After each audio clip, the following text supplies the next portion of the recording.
صل علی محمد و آل محمد.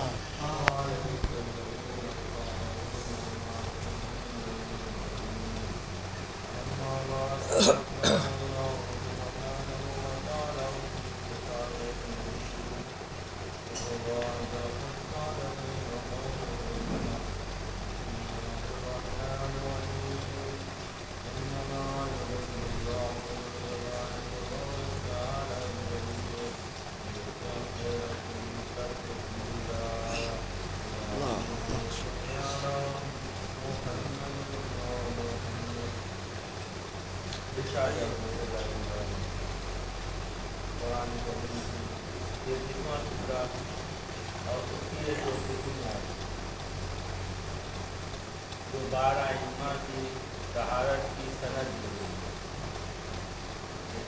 پورا اور اگر چیزا کو سمجھنا جائے تو پورے موجود انتظام کیا ہے تو قرآن میں تمام مسلمانوں کا اجماع ہے جو قرآن ہے جو اللہ کے رسول الہی ہیں اور اسی قرآن سے اہل بیت نے ہمیشہ استدلال کیا جب بھی کسی کو جواب دینا ہوا تو قرآن کو مکمل کیا اور دیکھیں رسول اتفاق ہے یا خدا کا منصوبہ اللہ کا کیونکہ اتنا پورا ہے اسے کتنی آئے جو جوڑا جائے آداد کے بعد سے تو 12 بنتا ہے لیکن فاطمہ زہرا کسی کو اختلاف مسلمان اور نہ اللہ کے رسول میں کسی کو اختلاف فضیلت کو دور کر صرف ائمہ اثر جو ہے 12 ائمہ ہیں انہیں کے بارے میں ہمیشہ بحث ہوتی ہے بحث اس بات کو ہوئی کہ کیا یہ اللہ کی طرف سے ہے نہیں ہمارا عقیدہ یہ ہے کہ خدا انجے عالم نے ہمیں پیدا کیا جب اللہ نے ہمیں پیدا کیا ہے تو خدا کے لطف و کرم کا تقاضا ہے لیکن ہم اپنی اولاد کو بغیر سرپرستی کے نہیں چھوڑتے اپنی رب ہے رب کہتے کسی اگر آپ کو کبھی ربوبیت یقین ہو خدا کی تو ماں کی شکل میں اگر سرپرستی دیکھنی ہو خدا قیوم ہے قائم ہے تو باپ کی شکل میں دیکھیں جو خبر بھی کرتا ہمیشہ اپنی اولاد اور خدا ان عالم نے جن لواز مقدسہ کو اتنی فضیلتیں دی تو صرف اور صرف ہمیں یہ بتانی جن کا ظہور ہوا ہے تاکہ ہم کہیں ناقص نہ رہیں ہمارا زندگی کا مقصد کہیں جانوروں سے میل نہ کرے تو ہمیں اللہ کے عالم نے فرشتوں سے افضل بننے کے لیے پیدا کیا اور فرشتوں سے سجدہ کرا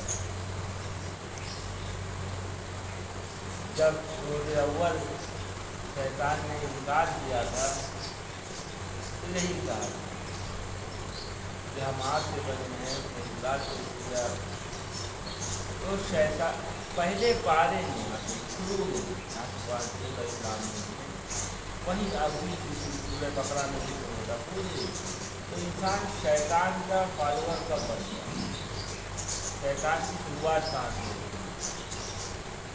ہوئی شیطان کیسے بنتا ہے صرف اور صرف جب وہ الہی نظام کے سامنے اپنا استدلال پیش کرتا ہے جو اللہ نے اسے شعور دیا ہے تو بغیر شعور کے انسان کی کوئی وجہ نہیں جہاں کے لیے شعور اور شیطان اس امتحان میں پاس ہو چکا تھا تب جا کے اللہ نے اسے صفحے ملائکہ میں شامل کیا عذاب نازل کیا سب کو اتنا مقدر تھا کہ لے جا کے وہ بلد میں لے آیا فرشتوں کے بلد تب یہ بنی فرشتوں نے گویا اس دن وہ افضل بن گئے. یہاں پہ پہنچنے کے بعد اس نے جو اعتدال پیش کیا وہ بس اسے اسی لیے شیطان بنا. غلطی آدم سے بھی ہوئی, اللہ نے جو نہیں کہا تھا وہ کر دیا, اس سے جو کہا تھا وہ کیا نہیں. آدم سے کہا تھا درخت کے قریب نہ جانا, پر آدم چلے گئے, اور شیطان سے کہا تھا کرو, اس نے نہیں. قرآن نے بھی دو طرح سے خدا کی نافرمانی, لیکن ایک کے بعد اپنی نافرمانی کا جواز پیش کر دیا. تو ہماری جو سب سے بڑی جہالت کہ ہم اپنی غلطی کا جواز پیش کریں. ایسے انسان کی اصلاح نہ کرتے وہ ہم شیطان بن گئے. شیطان میرے کو پوری طرح سے مسلط ہو گیا. اگر ہم غلط چیز کا شکار اس کو صحیح ثابت کر دیں گے, اپنی غلط چیزوں کو صحیح ثابت کر دیں, بس صحیح سے انسان شیطان ہے. اور پوری امت مسلمہ میں جو فساد پھیلا, ایک تو غلط کیا تو غلط تو صحیح ثابت کیا. اللہ نے عقل دی تھی, قلم دیا تھا علماء کو, تو غلط تو غلط اس دور کے ان کی پریشانی سے بنی ہوئی بنی بات دور قلم لکھے ہوئے تھے, خریدے ہوئے آنے میں مجبوری تھی. ہم سمجھ سکتے ہیں اس بات کو. اس دور میں حق بات کہنا آسان نہیں. ذرا سے بھی کسی نے حق کہا اس کا وہ حرکت کیا گیا, لیکن اس کے بعد جو علماء ہیں, جو جاننے والے ہیں, انہوں نے وہ حق ادا کی. وہ تو سال بات ہے. مثال کے طور پر آپ دیکھیں شہید ثابت کتنا بڑا منصب ہے, قادر خودکار, دور کا چیز ہے. اور احکام طالبات لکھی, آپ تصور کریں. اب جب وہ کتاب لکھ دی, بڑی ہو گئی, جو بھی کہا جائے زمانے میں دھوکہ کیا گیا, فریب کیا گیا, اور اس کتاب کے بارے میں کہا جب یہ عقیدہ کیا ہے, ان کا عقیدہ کیوں ہوا تھا. یہ تو شیعوں کو صرف صحیح سمجھتے ہیں, شیعوں کا جو عقائد ہے 12 ائمہ کو صحیح سمجھتے, اس کے علاوہ اگر یہ بدعت کے لائق صرف 12 کو سمجھتے ہیں. دیکھیے ہمارا اختلاف کسی سے یہ نہیں ہے, بس اطاعت اولی الامر ہونے کا اختلاف ہے, اور اختلاف عقلی ہے. اگر ہم یہ کہتے ہیں ہم کسی کو نہیں مانیں گے تو اس کی وجہ ہے, اس کی دلیل عقلی اور نقلی, یعنی رسول اللہ سے بھی حدیث پیش ہے اور عقل بھی کہتی ہے. جب ایک قابل آدمی بیٹھا ہے تو ہم اس سے جاہل کی بات کیوں مانیں. اور مسلمات سے ہے مولا کائنات کا علم. مولا کائنات کا علم ہے, آپ دیکھیے کہ سب سے بڑے عالم ہے, سب سے بڑے فیصلہ اور تاریخ میں واقعات موجود ہیں. تو کوئی بھی عقل یہ گوارا کرے گی کہ ہم ایک بڑے عالم کو چھوڑ کے چھوٹے عالم کے پاس جائیں, ایک بڑے ڈاکٹر کو چھوڑ کے چھوٹے ڈاکٹر سے علاج کرا کے جائیں. یہ عقل کے خلاف ہے, کیونکہ دین کی بنیاد عقل کے اوپر ہے.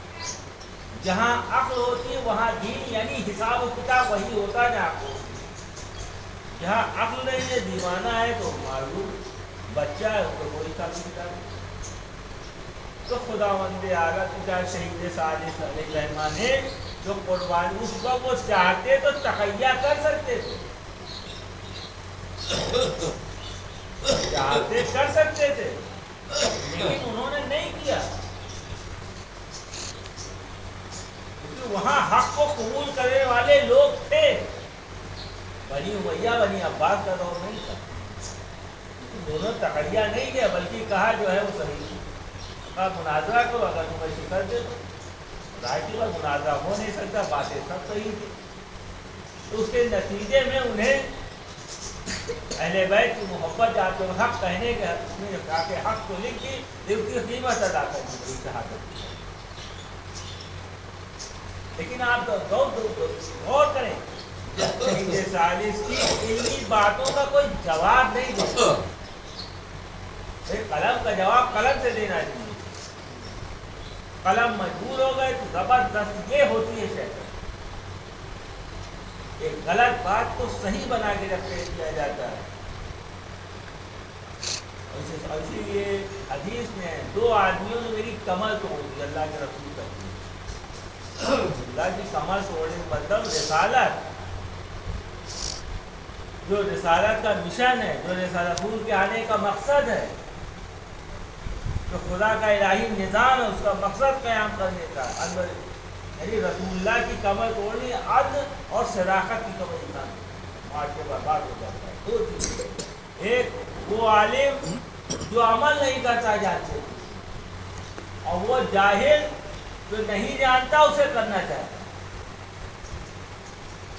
جاہل آدمی جو صحیح کام کرے اسے نہیں معلوم اور وہ کام کرنا چاہتا ہے. مجھے نہیں معلوم کہ موٹر سائیکل کیسے بنتی، انجین کیسے ہوتی ہے، میں چلا جاؤں کیا کروں. مجھے نہیں معلوم آپریٹ کرنا، میں آپریٹ کروں گا تو کیا ہوگا. اور ایک ڈاکٹر جانتا ہے زندگی بچانا واجب ہے اور وہ نہ کرے تو کیا ہوگا، چھوڑ دے جاؤ. وہی حال مذہب کا ہوتا ہے. یہ اجتماعی مسئلہ نہیں، ہمارا انفرادی مسئلہ نہیں ہے کہ ہم جو چیز نہیں جانتے اس میں اب شریعت کے نام کو چلا دیں. قرآن نے کہا نہیں دیکھو تمہارے ماں باپ کرتے تھے تم بھی وہی کرو گے. تو کیا انہی کے لیے ہمارے لیے بھی کہ ہمارے یہاں رس چلی آ رہی، ہم نے نہیں سوچا تھا کل تو آج بھی نہ سوچتے. ارے ہم جاہل رہ گئے تو ہم نے نہیں پڑھا، لڑکا بھی نہ پڑھا. یہ کس کتاب، وہاں تو ہم عقل لگا دیتے ہیں کہ ہمارے باپ نہیں پڑھا پائے، ہم اپنے لڑکے کو پڑھائیں. تب وہاں باپ کی سیرت میں نہیں کیا، ہم بھی جائے اپنے لڑکے کو جا کے گھر اسکول میں ڈال دیں، تب وہاں عقل لگ جاتی. تو بھی درد نہیں ہوتا ہے. صلوات و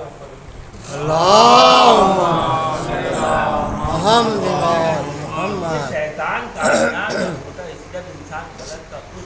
اب آدم کی سنت نے آدم کا بھی ذکر کیا.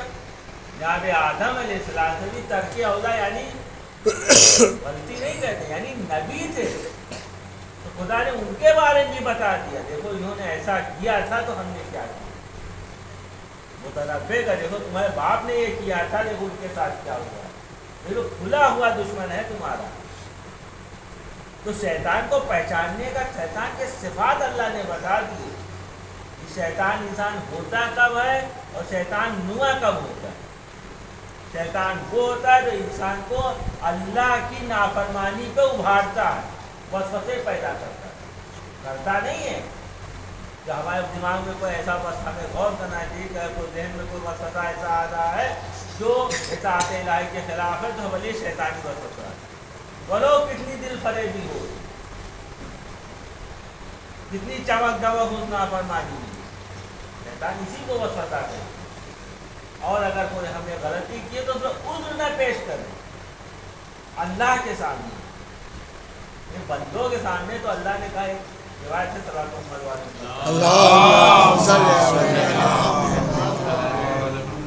اخلاقیات کی روایت ہے. مولا فرماتے ہیں کہ اگر کوئی تمہارے سامنے آئے معافی مانگے عذر پیش کرے، چاہے غلطی پیش کرے، مانو درگزر کرے، اس کا بہت ثواب ہے.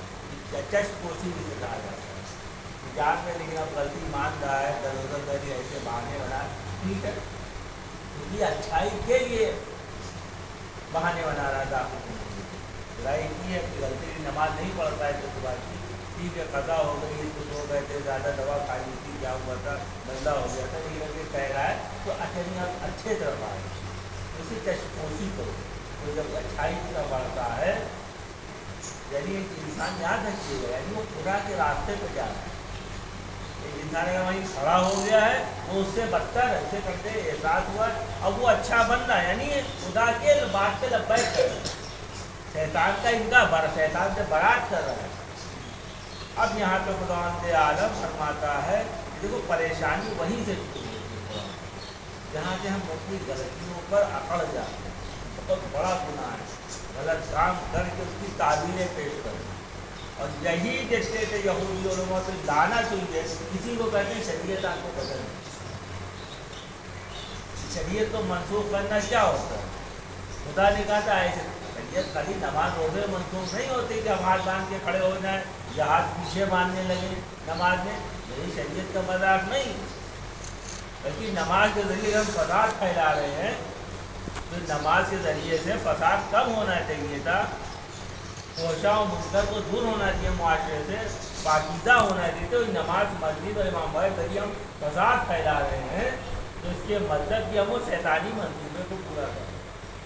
خدا کے سامنے اکڑ رہے اور خدا اکڑنے والوں کو پکڑنے کر کے تاریخ بتا رہی ہے کہ علماء جنہوں نے بنی امیہ بنی عباس کا دفاع کیا تھا ان کا حسن تاریخ میں بڑی نام دینے والا کوئی نہیں، دنیا بھی گئی یا آخرت بھی گئی، جنہوں نے جانتے بوجھتے حق کو چھپایا. آج بتائیں ان کا کوئی نام لینے والا بچہ مذاق بن گئے تاریخ. آپ غور کریں کتنی مثالیں سامنے تو خدا وند عالم صرف اور صرف ہم بندے ہیں، ہم سے غلطی ہوگی. انہوں نے بتایا دیکھو تمہارے باپ سے بھی ہو چکی، فطرت میں ہے یہ یار،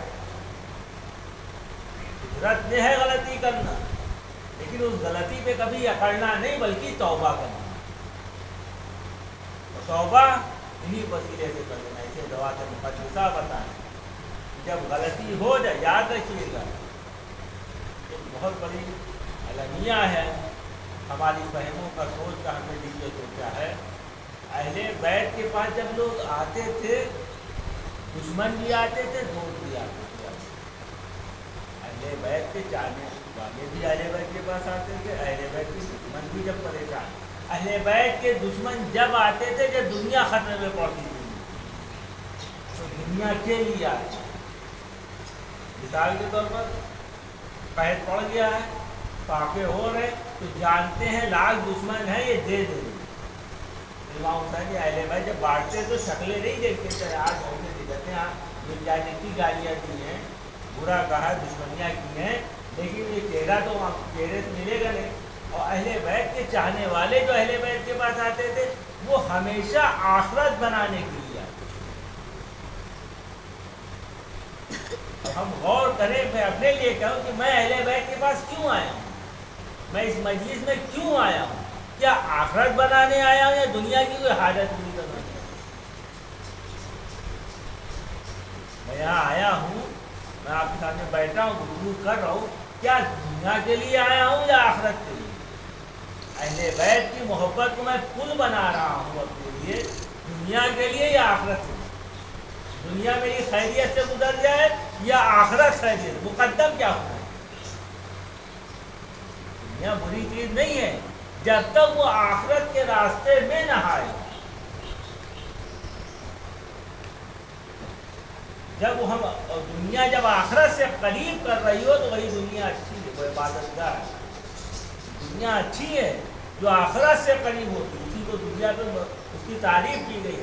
جو دنیا آخرت سے دور کر دے، اگر ہمارا یہاں آنا ہمیں امام حسین سے دور کر دے تو یہ اللہ ہی ہم پر رہے. ہمارا نماز پڑھنا اللہ سے قریب ہونے والے دور کر دے تو اس کے صفات کہیں گے. تو عزاداری کے کچھ صفات ہوتے ہیں، ہر چیز کے صفات ہوتا ہے، حل ہوتا ہے. اگر یاد رکھو قرآن نے سورہ جمعہ میں یہودیوں کو متنبع، اگر تم سچے ہو تو موت کی تمنا کرو.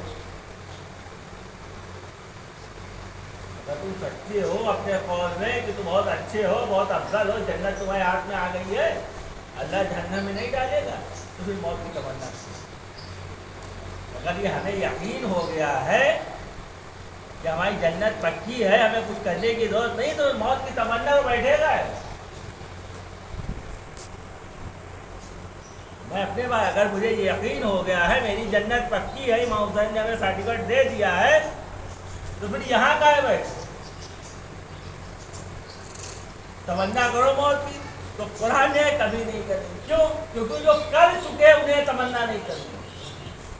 جو بھیج چکے، جو کر چکے ہیں، جو اپنے نام ہے ہمارا، یعنی بدعملی ہماری تمنا موت کی نہیں کرنے کی، جو فطرت کا تقاضا ہے، جو قرآن فطرت بتا رہا ہے، انہیں یقین تو ہے جنت کا، لیکن ان کی فطرت میں بھی ہے، فطرتاً یہ جانتے ہیں کہ بغیر عمل کے جنت نہیں ملنے والی، جنت بغیر عمل کے ملنے والی نہیں ہے۔ دنیا میں جو کرو گے، ہاں یہ خدا کا فضل ہے، خدا عالم نے دنیا کا نظام ایسا بنایا ہے اور اسلامی احکام ایسے بنائے کہ دونوں میں کوئی جدائی نہیں، دونوں میں اللہ نے جو نظام بنایا ہے وہ دنیا کو جنت بنانے کے لیے بنایا۔